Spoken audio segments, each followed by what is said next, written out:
வாழ்க்கைனாலே தடையோட்டம் மாதிரி தான். எல்லாத்தையும் தாண்டி தான் எங்களுக்கு ஓட வேண்டியிருக்கு. ஸோ அப்படி ஓடும் பொழுது எங்களுடைய மனப்பாங்கை நம்ம ரொம்ப ஸ்ட்ராங்காக வச்சுக்கணும். நம்மக்கிட்ட எதிர்மறையான மனப்பாங்குகள் இருந்தால் நம்ம வாழ்க்கையில் தோற்றுருவோம். அதுக்கு பிறகு எங்களுடைய ஆட்டிடியூடில் எந்த விதமான ஒரு நல்ல அவுட்புட்டுமே வராது. இந்த தடையை தாண்டிக்க முடியாட்டி எங்கள் எண்ணங்களுக்குள்ள எதிர்மறை எண்ணங்கள் நிறைய வந்துட்டா எங்களால் திருமண உறவுகளோ இல்லாட்டி வேலையாக இருக்கலாம், ஜாப் செய்கிற இடமா இருக்கலாம், ஏன் எங்களுடைய நட்பாக இருக்கலாம், இதை கூட தக்க வச்சுக்க முடியாமல் போயிடும். இந்த மாதிரி ஒரு சூழ்நிலை ஏன் ஏற்படுது அப்படின்னா நம்மகிட்ட எதிர்மறை மனப்பாங்கு இருக்கிறதுனால தான். அப்படி இருக்கும் பொழுது இந்த வாழ்க்கை ஒரு அர்த்தமற்ற வாழ்க்கை மாதிரி எங்களுக்கு தோணும்.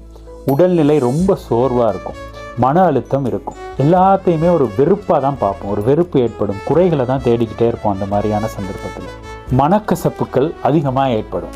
ஸோ இந்த 5 நிலையும் ஒரு எதிர்மறை மனப்பாங்கு இருக்கிறவங்க கிட்ட இருக்கிற சிம்டம்ஸ். இது இன்னும் வலிமையாகும் போக போக. இந்த மாதிரியான நிலைமைகள் எல்லாருக்குமே போகும். ஆனால் இது அப்படியே நிலைத்து நின்று தொடர்ந்து இப்படியே இருக்கும். இப்படி இருந்தால் நம்மகிட்ட எதிர்மறை மனப்பாங்கு, அதாவது நெகட்டிவ் ஆட்டிடியூட்ஸ் நம்மகிட்ட நிறைய இருக்குது அப்படின்னு நம்ம புரிஞ்சுக்கணும். இதில் ரொம்ப டேஞ்சரான விஷயம் என்னென்னா, எங்களை சார்ந்து இருக்கிறவங்களுக்கும் வருங்கால சந்ததியினருக்கும் இந்த எதிர்மறை மனப்பாங்க அப்படியே டூப்ளிகேட் பண்ணுவாங்க. அப்படி பண்ணினால் தொடர்ந்து பரம்பரையாக இந்த எதிர்மறை மனப்பாங்கு வளர்ந்துக்கிட்டே போக போகுது. நீங்கள் என்ன சொல்கிறீங்க அதை?